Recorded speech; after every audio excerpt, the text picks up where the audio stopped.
Hi guys, welcome to Baker 1K. First off, sorry I haven't put a video out in quite a while. Been really busy moving house, changing jobs, etc. So I've just not had a chance to do anything. Plus it's winter here in the UK at the moment, although you wouldn't think it today. Looking at the sun, looks quite nice. But yeah, it's winter, so we haven't been doing a lot of riding. First off guys, I've got to say, I can't believe how well this YouTube channel's doing. Alright, it's kind of blown up in the last couple of months, or the last 3 months. There was one particular video, why I stopped to help a police biker, that was kind of steady away, and then it just took off, and it went mental. I went from like 80 odd subs up to 670 something subs in the last couple of months, and that's all down to you guys. I'm getting quite big in America by all accounts. We get a lot of people out in America, so if you're out watching out in the States, welcome. I'm not even going to attempt a phony fake American accent, but yeah, I've got to say guys, I'm blown away by it. I really am. So if we can get to 1,000 subs, I'll do some kind of giveaway. I don't know what, but we'll do some kind of giveaway, maybe some merch or something like that, a bit of t-shirts or something, and we'll see how we get on. But you guys, amazing, well done, thanks very much. Right, so as you can see then, by moving house, I haven't got a garage. I've lost my garage. I've got a garden, and you can just about see my dog back in the background there. The problem with the garden is it's really narrow, so I struggle to get the bike in. Anyway, today's task, you'll see that I've got the bike tied up, lifted up off the ground at the rear. Hey up, looks like my dog's coming out for a little walk. He's old, he is, 14-year-old, he can hardly walk anymore. Going blind, can hardly walk.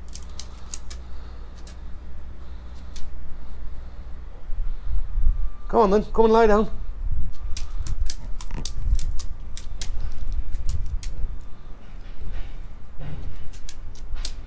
Come on then, lie down. Lie down. You're not going walking around.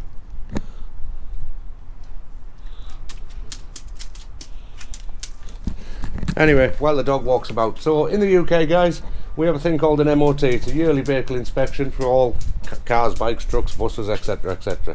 Well, mine was Saturday last week, and unfortunately it failed. Now it failed on the back tyre, being on the legal limit. I like to get my money's worth, so it was right on the legal limit. The legal limit in the UK is 1 mil of tread, and mine was on 1 mil of tread. And because I haven't ridden it for 5-6 weeks, moving house and winter and what have you in the UK, the back brake had seized on as well, so I've got to clean all the back brake off. So I've never done this before guys. I've took a wheel off with a chain, but I've never ever took a drive shaft off. Now you are supposed to grease the splines on these. I've looked on YouTube and I can't find any videos anywhere on how to grease the splines. Plenty for an R1200 or an R1100 GS or 1200 GS or whatever, but nothing for the Deauville. There's a few for the 700s, so I am going to attempt it. Could end up in a world of pain. Following best advice then, I've chocked the front wheel, as you can see, and I've also tied the centre stand using bungee cords and zip ties to the front wheel so that it can't fall forward. I've also put a little jack, little bottle jack, just under the foot peg hanger, just so the bike doesn't roll off, and that gives me plenty of clearance to get the back wheel off. So stay with me guys, hope you enjoy it. We'll learn how to do it together, no doubt. Alright guys, so the first thing I've got to do is remove the number plate mount. So you can see it's got some crosshead screws all the way along, and then this and the rear fender should drop out.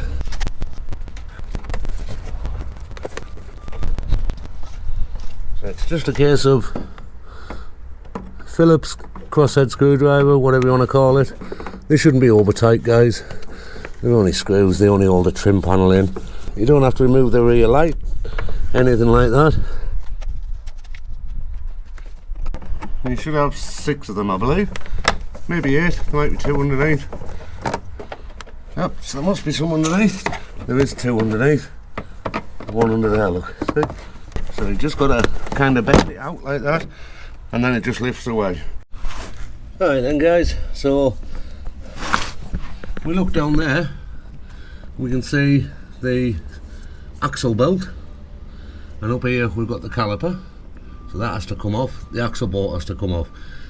I have to knock the bolt through that way, according to the online search I've done, and it has to go out through that way, but I can't because the exhaust's on, so I'm going to have to remove the exhausts there and where it joins so that I can do what I need to do.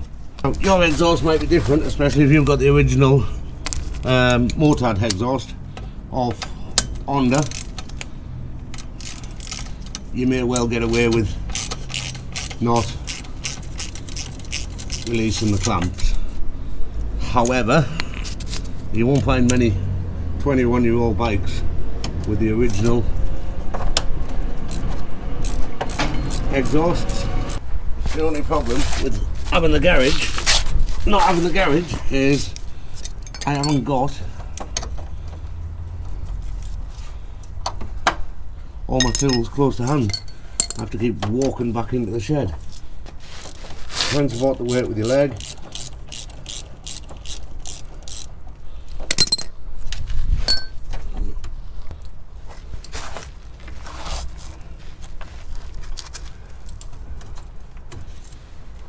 So there's the bracket off. Now we should be able to just rotate this out the way. There you go, be careful where you place that. See, no matter how you clean it, it always gets dirty. So, you might as well do this once in a while. Take it all off, clean it all up. So now I've got access to that. Right, now a good idea so you don't lose any of these nuts and bolts is to put them back where you got them from. So, that should be, oh, there you go, 27 that side. It's 22 this side. Yes, indeedy.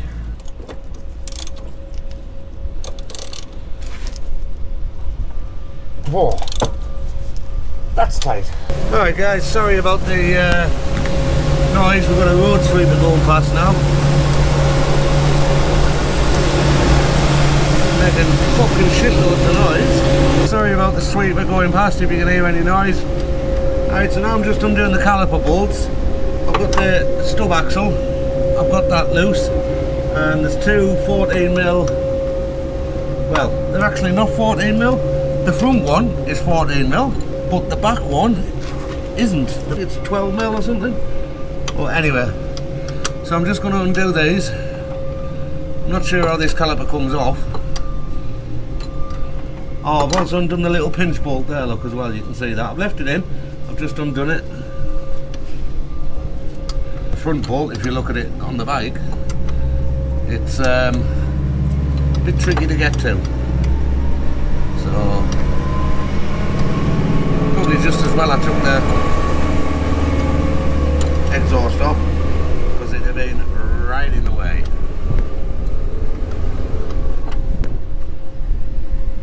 Ah, there we go. So that's your bolt, look, it's a little bolt with a slider. And you can see, if I can get this one out, that they are totally different sizes, look. So that's the front one, the big one goes to the front, little one goes to the back. Oh yeah, it's well seized. The old caliper. Got a pry bar, got a mallet.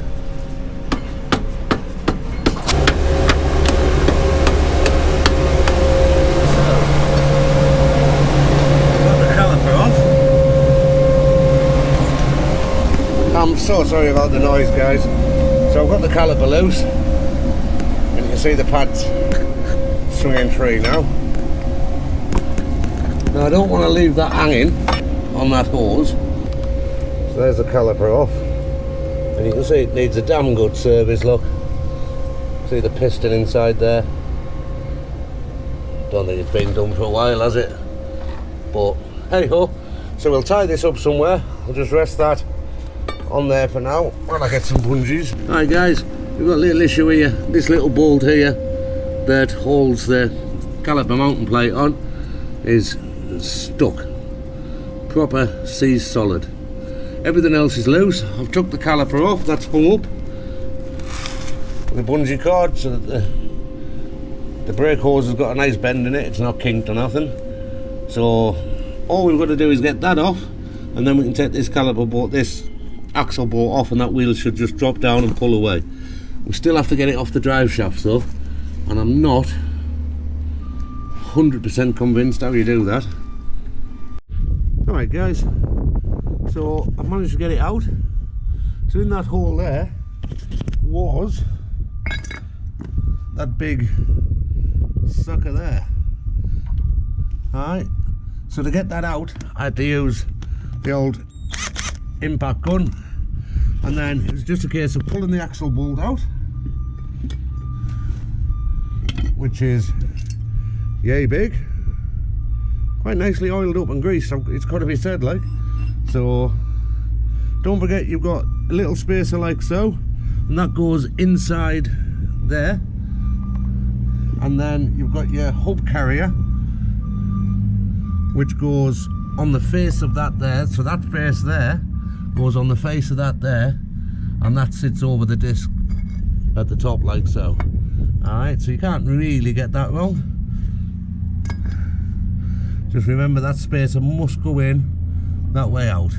Wheel drops away, all I had to do was pull it this way a little bit, pull it towards me, and you've got room so that I can get the wheel off the drive shaft to the other side.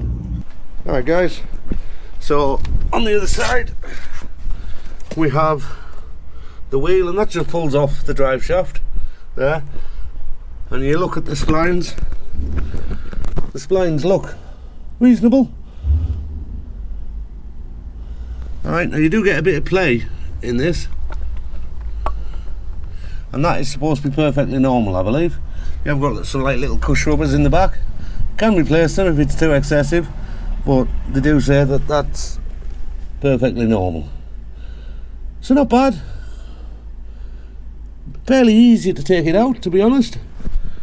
Wasn't that difficult. Bolts are quite tight.